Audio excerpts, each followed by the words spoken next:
विश्व में घूमता हूँ और वहां पर सभी को मैंने ये कहा है कि भारत में नमो बुद्धाय अधूरा है जब तक हम जय भीम नहीं करेंगे।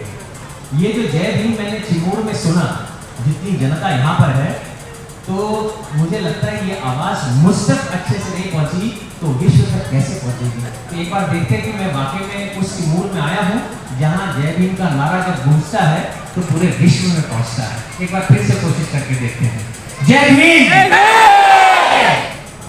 अब लग रहा है कि मैं चिमूर में आया। पहले मैं अपना आदर सम्मान प्रकट करता हूँ। हमारे जो भिक्षु संघ है, आज बहुत बड़े बड़े महाथेरो यहाँ पर आए हैं। बनते ज्ञान ज्योति जी और हमारे थाईलैंड के वरिष्ठ बनते यहाँ पर हैं। हमारे मित्र बंटी भाव, बाकी और नटक और जितने भी गगनमाली फाउंडेशन के मेंबर हैं, और आपके बिना सब कुछ अधूरा है, इसलिए मैं आपके सामने भी अपना आदर सम्मान प्रकट करता हूँ। ये आज बहुत ही खूबसूरत जिसे कहते हैं, इन्होंने आज ये कार्यक्रम रखा है, काफ़ी अच्छा कार्यक्रम रहा।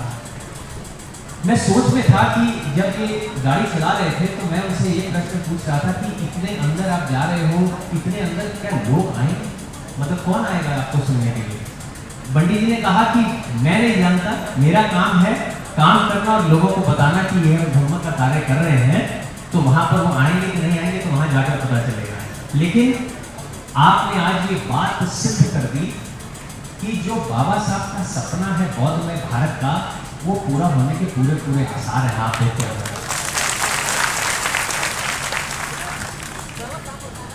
जय भीम नारा कितनी जोर से बोला है, एकदम जी जान से जय भीम का नारा बोला तो बहुत अच्छा लगा। लेकिन कई सारे प्रश्न उठते हैं।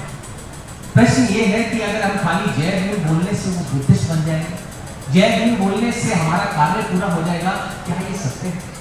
क्या ये बात सही है कि जब जय भीम बोलेंगे तो हमारा काम खत्म हो गया, जय भीम मतलब मैं बुद्धिस्ट हूं? जय भीम के साथ आपके कंधे पर कितनी जिम्मेदारियां आती हैं, इस बात का एहसास होना सबसे ज्यादा जरूरी है। अब जिम्मेदारियां नैतिकता की, जिम्मेदारियां करुणा की, जिम्मेदारियां मैत्री की, जिम्मेदारियां पंचशील की, जिम्मेदारियां अष्टांग मार्ग की, जिम्मेदारियां एक दूसरे का साथ देने की, जिम्मेदारियां एकता की। ये जब जिम्मेदारियां उठाने का बोझ, ये जिम्मेदारियां उठाने का बोझ के लिए जब आप रेडी होते हो, तब आप हकदार बनते हो कि मैं जय भीम बोल पाऊं। खाली जय भीम बोलने से होता तो अभी तक तो ये भारत बौद्धमय भारत हो चुका होगा। मैं जैसा कि भाई साहब ने बताया कि बहुत सारे लोग होंगे शायद वो मुझे बहुत अच्छे से मेरे से परिचित नहीं होंगे। मैं हिंदू परिवार में पला बड़ा पैदा हुआ। कहानी आगे चलती कि एक एक्टर का सपना है बड़ा एक्टर बने, अलग अलग तरह के किरदार निभाए, सब कुछ निभाए। इसी प्रकार एक श्रीलंका के कुछ प्रोड्यूसर आए मुंबई में कि आपका टेस्ट लेना है, हम एक भगवान बुद्ध पे फिल्म बना रहे हैं, तो हम आपकी भी टेस्टिंग लेना चाहते हैं। कई सारे लड़कों को हमने टेस्ट किया है। तो जब उन्होंने मेरा टेस्ट लिया तो उन्होंने मुझसे पूछा कि भगवान बुद्ध के बारे में जानते हो? तो मैंने कहा हाँ मैं जानता हूँ, वो शांति का प्रतीक है। और कड़वी सच्चाई ये है कि मुझे लगता है कि आप अच्छे किसी एक ग्रेड स्कूलों में चले जाओगे और उनसे पूछोगे भगवान बुद्ध के बारे में या बाबा साहब के बारे में, तो ज्यादा बातें आपको लोग बता नहीं पाएंगे, क्योंकि उन्हें ये पढ़ाया ही नहीं। अब ऐसी कंडीशन थी, उन्होंने मेरे कई टेस्ट लिए। टेस्ट में मुझसे उन्होंने केवल ये चीजें पूछी कि आप शराब पीते हो कि नहीं पीते हो, आप जुआ तो नहीं खेलते हो, आप पार्टियों में तो नहीं जाते हो, इस टाइप के क्वेश्चन पूछ रहे थे। तो मैंने कहा कि आप मेरे एक्टिंग के बारे में पूछे, मेरे निजी जीवन के बारे में आप क्यों पूछते? उन्होंने कहा कि शायद हो सकता है आपके लिए एक नॉर्मल किरदार हो, लेकिन श्रीलंका जैसे राष्ट्र में ये जीवन और मृत्यु का सवाल है। आज 6 साल लग गए हमें इसकी परमिशन लेते हुए कि हम सिद्धार्थ के ऊपर या भगवान बुद्ध के ऊपर एक फिल्म बना सकते। तो हमें ये देखना जरूरी है, एक्टर अच्छा हो ना हो, एक इंसान अच्छा होना जरूरी है। तो ये टेस्टिंग कर रहे थे। कहानी आगे बढ़ती है।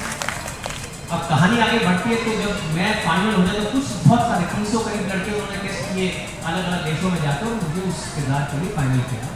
वो किरदार तैयारी करते करते मुझे कहा कि चलो मैं सिद्धार्थ का चरित्र पढ़ता हूँ, भगवान बुद्ध का चरित्र पढ़ता हूँ, उनका धर्म तो मैंने तैयारी वहाँ पर भी शुरू की। जब मैंने तैयारी शुरू की तो जैसे जैसे कारवा आगे बढ़ता गया तैयारी का, मेरे पाँव के नीचे से धीरे धीरे जमीन खिसकती हुई, धीरे धीरे जैसे गाड़ी के शीशे के आगे गंद आते तो वाइपर चलाते ना, एकदम पानी लगा के एकदम से सब कुछ साफ दिखाई देने लगता है, वैसा सब कुछ साफ धीरे धीरे दिखाई देने लगा। जीवन के मायने बदलने लगे।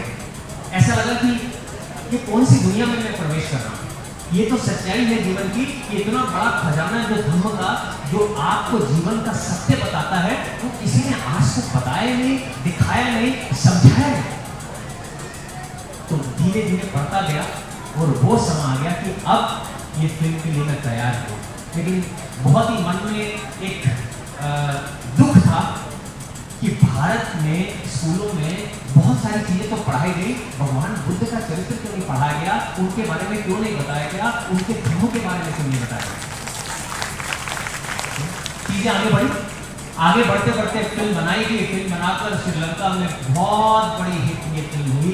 70 साल के इसने पुराने रिकॉर्ड तोड़ दिए। अब मैं भारत का तो नहीं, लेकिन श्रीलंका का सुपरस्टार जरूर बन गया। वहां पर उनको जानने लगा कि हाँ ये सिद्धार्थ है। अब वो फिल्म जब मैं आगे, अब क्या हुआ, जितने भी भिक्षु थे वो मेरा बहुत सम्मान करने लगे, बहुत मेरा आदर सम्मान करना होना शुरू हो गया।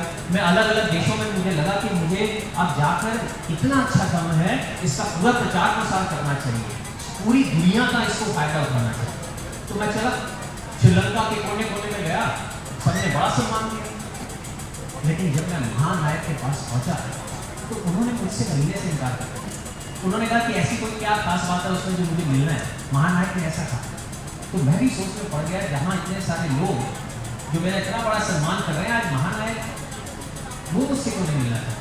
वो कहते हैं वो लड़का जो खुद खुश नहीं है, वो खुशियां बांटने की बात कर रहा है, तो उसमें क्या खासियत है। तो मैं समझेगा। तो उन्होंने कहा वो लोगों में जा जाकर बोल रहा है कि बुद्धिज्म को फॉलो करो, धर्म को फॉलो करो, क्या खुद वो बुद्धिस्ट है। तो बात तो सोचने वाली थी। अब मैं मन से और दिमाग से तो बुद्धिस्ट हो चुका था, लेकिन एक औपचारिकता बाकी थी। तो वहाँ फिर 2014 में मैंने ऑफिशियली जो है सबसे पहले बौद्ध धर्म को अपनाया सबके साथ। वहाँ से कारवां शुरू हुआ। अब मैं अलग देशों में जाता रहा। अब बहुत सारे लोग फिल्म को पसंद कर रहे, मुझे पसंद कर रहे। मैंने कहा बुद्धिज्म फॉलो करो, ये करो, वो करो। तो एक प्रश्न आता है छोटे से बच्चे के स्कूल का कि आप हमारे देश में आए हैं, आज थाईलैंड में आए हैं, म्यांमार में आए हैं, वियतनाम में आए हैं, यहाँ तो ऑलरेडी बुद्धिस्ट पॉपुलेशन बहुत है, बुद्धिस्ट राष्ट्र है। भारत जहाँ के बुद्ध खुद है, वहाँ पर टोटल पॉपुलेशन का केवल 1% लोग जो हैं वो बुद्धिस्ट हैं। भारत में आप क्या कर रहे हो, इस बात का क्या आप जवाब दे सकते हो। तो वहां मैं चुप हो गया कि बात तो सही है, अभी तक तो मैं भारत गया ही नहीं। वहां से मेरी यात्रा, वहां से मेरे चक्षु जो है वो खुले। तो मैं भारत आकर सबसे पहले मैंने देखा कि अब भारत में केवल 1% है। ऐसा क्यों, और ये 1% भी क्यों है, कैसे है। तब मेरा सही माने में इंट्रोडक्शन हुआ, तब मैंने सही माने में जाना बोधिसत्व बाबा साहब अम्बेडकर कि इनके कारण आज जो 1% बुद्धिज्म बचा है, उनका कारण केवल एक इंसान है, वो है हमारे बाबा साहब। अब वो मेरे लिए इंस्पिरेशन बन गए। मैं जब उनकी जीवनी पढ़ी तो मेरे तो वो रोल मॉडल हो गए। मैं तो सोच में पड़ गया कि एक इंसान ऐसा कैसे कर सकता है जिसे किसी के साथ ना उठने बैठने दिया हो, ना पानी पीने दिया हो, ना पढ़ने दिया हो, और वही लोग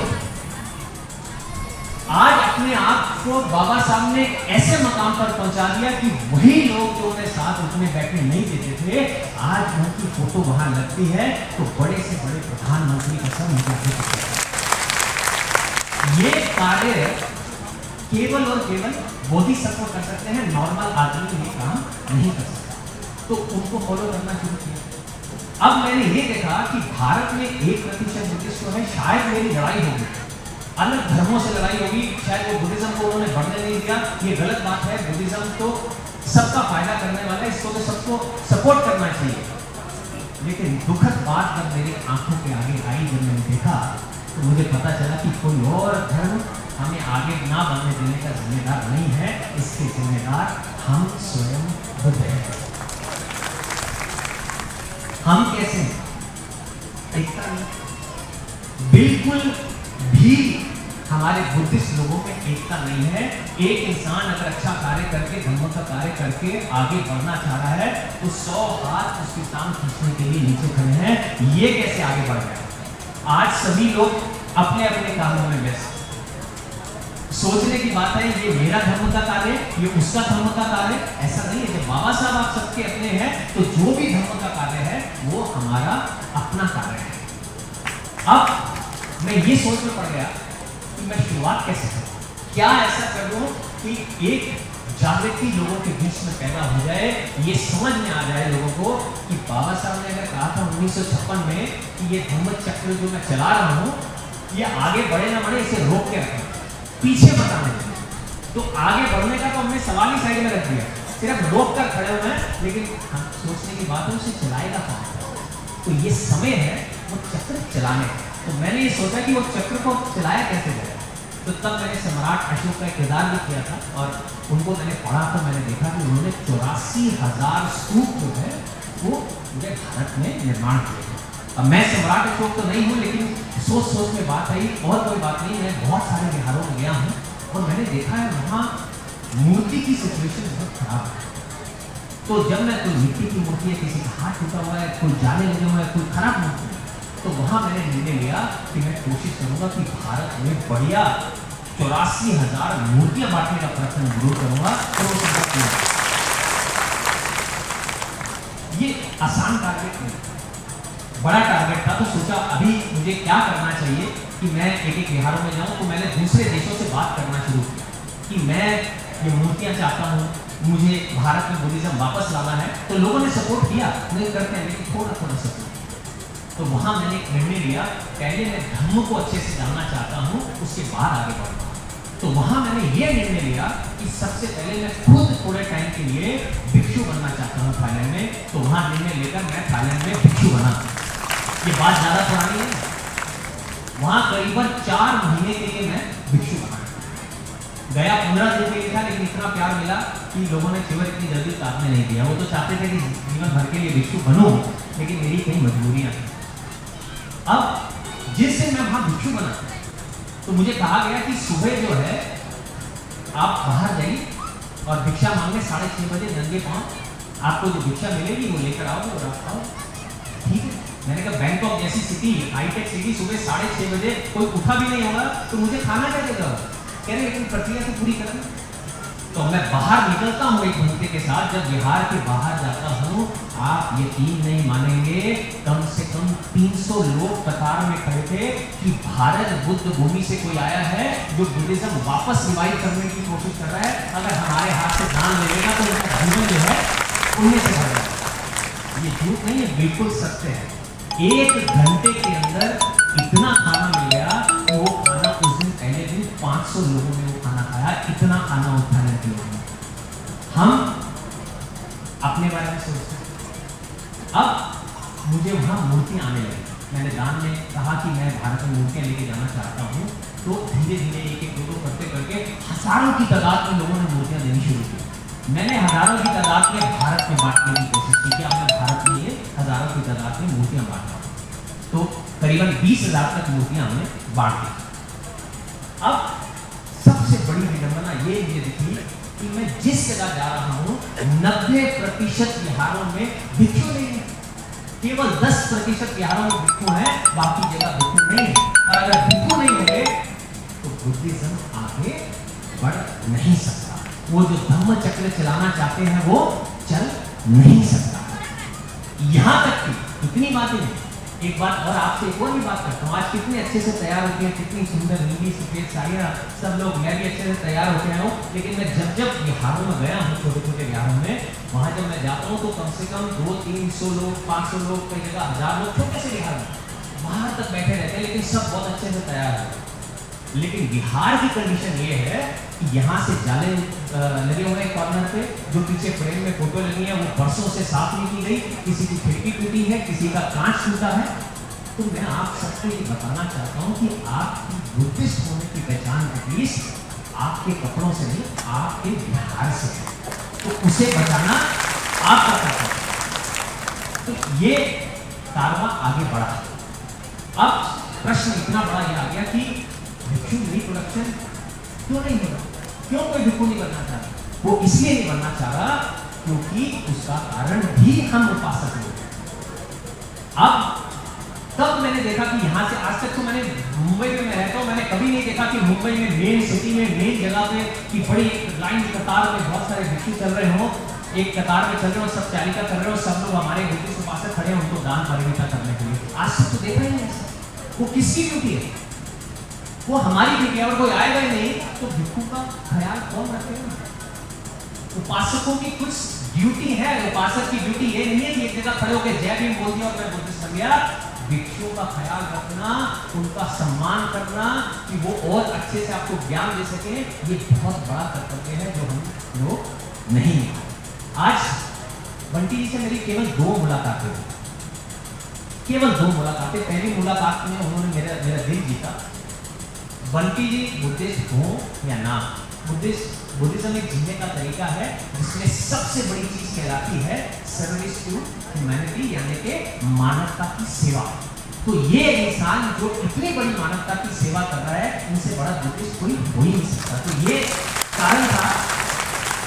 उन्होंने ऐसी बातें बताई कि शायद खुद नहीं बोलता इंसान जब होता है कि कई हजारों लोगों का फ्री इलाज, कईयों को खाना, कोविड के टाइम पे खाना, पढ़ाई, एजुकेशन, कोई ऐसी जगह नहीं थी जहां उन्होंने लोगों को सपोर्ट नहीं किया। और मैं चाहता हूं कि मैं पॉलिटिकल नहीं हूं, लेकिन मैं चाहता हूं कि ऐसे लोग ही राजनेता बने ताकि कल लोगों की मदद करने की बात आए तो सबसे आगे जाकर वो ऐसे लोग खड़े हों। इस बात के लिए मैं आपको बहुत आभारी हूं। अब कहानी आगे बढ़ती है भिक्षुओं की, उपासकों की मैं बात कर रहा था। तो आपकी ड्यूटी क्या है? आपकी ड्यूटी है भिक्षुओं का ख्याल करना। आज थाईलैंड जैसे देश में हमने ये कोशिश की है कि अगर कोई बच्चा भिक्षु बनना चाहता है, पढ़ाई करना चाहता है, बड़ी अच्छी ट्रेनिंग लेना चाहता है, तो क्या हम उसे थाईलैंड में ट्रेनिंग दे सकते हैं?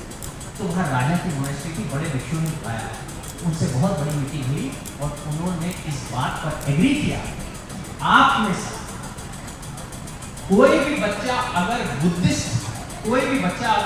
भिक्षु बनना चाहता है, छोटा बच्चा हो, 10 साल से 15 साल का बच्चा हो, अगर वो भिक्षु बनना चाहता है तो उसकी पढ़ाई एकेडमिक हो या भिक्षु की पढ़ाई हो, 10 से 15 साल तक की उसकी ट्रेनिंग थाईलैंड में हमारी फाउंडेशन के थ्रू मुफ्त दी जाएगी अगर कोई बच्चा बनना चाहेगा, ताकि लोग इंस्पायर, ताकि लोग आगे बढ़े, अपनी ड्यूटियों को समझें।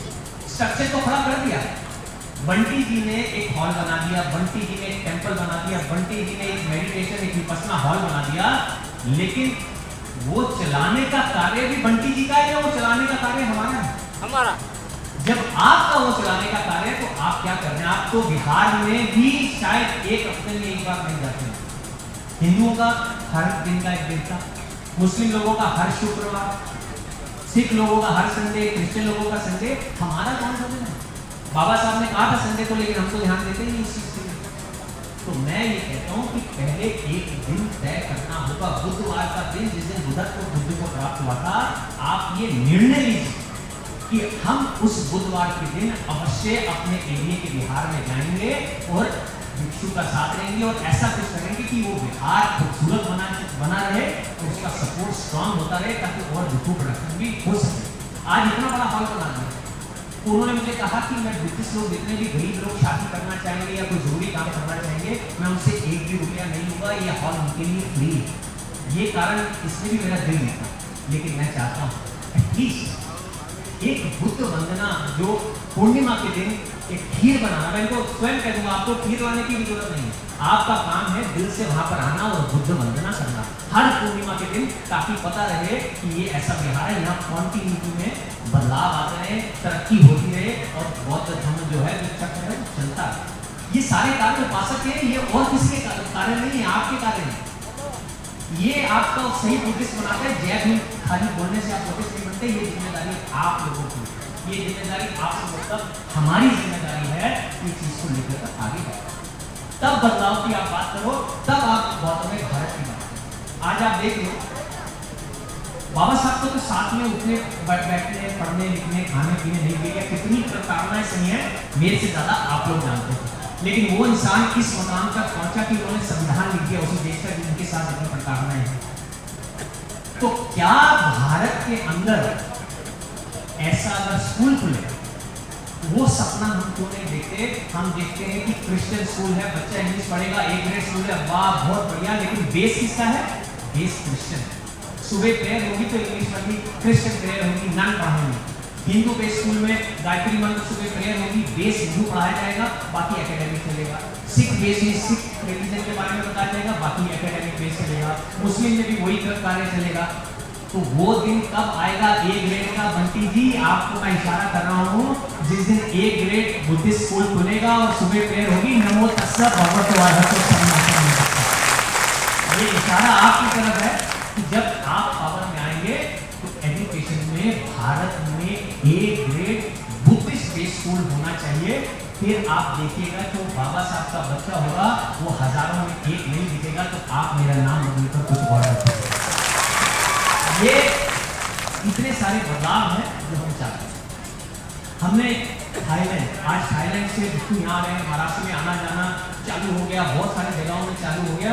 आप ये देखो, पहले केवल बोधगया घूमते थे, बोधगया, लुम्बिनी, वाराणसी और कुशीनगर, उनके लिए ये 4 जगह देख ली। I went to India 10 times, मैं 10 बार इंडिया गया। मैं उनसे पूछता था कहाँ गए? ये 4 बार। मैं किसी पूछा मैं 4 बार गया, कहाँ गए? ये 4 बार। अरे जो भारत के सही माने में जो बुद्धिस्ट लोग हैं, एक बार उनकी धरती पर तो आओ, एक बार नागपुर तो आओ, एक बार तिरुपति तो आओ। अब उन्होंने आना शुरू किया है, तो आज उनको भी मतलब पता चल गया है कि मुझे वहां जाना है और नमो बुद्धाय के बाद बोलना है जय भीम। ये कंडीशन हमने आज की तारीख में पैदा की है और मैं चाहता हूँ ये चीजें आगे बढ़े। इसका नतीजा क्या है मैं आपको बता देता हूँ। 4 बाबा साहब की मूर्तियां वियतनाम में लग चुकी हैं, 2 थाईलैंड में, एक थाईलैंड में लग चुकी है और एक रॉयल मोनेस्ट्री में लगने वाली है। ऐसे एक एक करके जो है इंटरनेशनल लेवल पे बाबा साहब के जो सोच विचार है वो दूर दराज तक पहुंचने लगे। हम लोग तो अपनी तरह से पूरी कोशिश कर रहे हैं, पूरी जी जान लगा रहे हैं, लेकिन ये समय है आप लोगों को जगाने का, उपासकों को जगाने का। क्योंकि जो भी कुछ करेगा वो नहीं करेंगे, हम करेंगे। वो हम उपासकों की ड्यूटी है कि भिक्षुओं का ख्याल करना। वो घर से कदम निकाले तो 100 उपासक रास्ते में खड़े हो, ताकि कल को किसी माँ बाप को अपने बच्चे को भिक्षु बनाना हो तो उसके मन में ये डर ना हो कि कल को मेरा बच्चा अगर भिक्षु बन गया तो उसका क्या होगा। उसके मन में ये विचार होना चाहिए, अगर ये भिक्षु बनेगा तो इतना से चाहे वो भिक्षु रहेगा लेकिन एक राजा की तरह जिएगा, क्योंकि वो ज्ञान देगा लोगों को। आप भिक्षु और भिखारी में अंतर याद रखिएगा हमेशा, कोई मत सोचिएगा। भिक्षु वो होता है जो देता है, तो भिखारी होता है वो लेता है। तो भिक्षु जो है उनका सम्मान जो है सबसे बड़ा है और सबसे ऊंचा। तो ये समझ आज मैं ये इस स्टेज से वो जो है संदेश एक उपासकों को जगाने का आप लोगों को देना चाहता हूँ। अगर हम वाकई में चाहते हैं, वाकई में जय भीम बोलते हैं और चाहते हैं कि बाबा साहब ने जो किया वो सही किया, तो जो धम्म चक्र हमने रोका हुआ है आने वाले समय में अब हम उसे चलाना शुरू करेंगे। और जिसका एग्जाम्पल होगा, ये हॉल में उन्होंने खोला है कि हर बुद्ध पूर्णिमा को मैं बंटी जी को एक फोन करके पूछूंगा कि क्या वहाँ लोग एकत्रित हुए वंदना करने के लिए या नहीं हुए। वहीं से पता चल जाएगा कि बुद्धिस्ट होने की सच्चाई आपके मन के अंदर कितनी है, बाबा साहब का सम्मान आपके अंदर कितना है। तो दोस्तों, मैं आज बहुत खुश हूँ कि आप बड़ी तादाद में अपने आप अपने दिल से आए और आपने इतना प्यार और इतना सम्मान दिया। कोशिश करेंगे कि बार बार आते रहें और आने वाले समय में जो भी बन सकेगा इंटरनेशनल लेवल पे बुद्धिज्म को लेते हुए, और बहुत सारी अपॉर्चुनिटी, अगर ये राजनेता अच्छे हैं तो यही नहीं, कई प्रश्न मैं इनसे करूँगा पढ़ाई के लिए बच्चों की।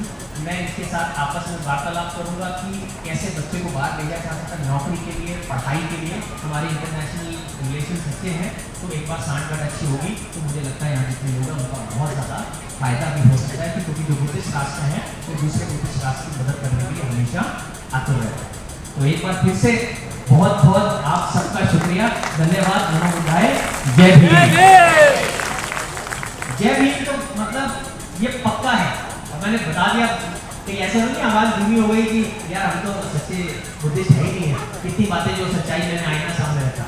लेकिन कोई बात नहीं, जय भीम का नारा तो विश्व में पहुंचने के लिए जब भी बोले जय भीम जमकर बोले। ये भी अच्छे से जान लें कि जय भीम का मतलब क्या है। जय Bhim. Thank you very much. जय भीम। अतिशय सुंदर सरळे आपले विचार या ठिकाणी व्यक्त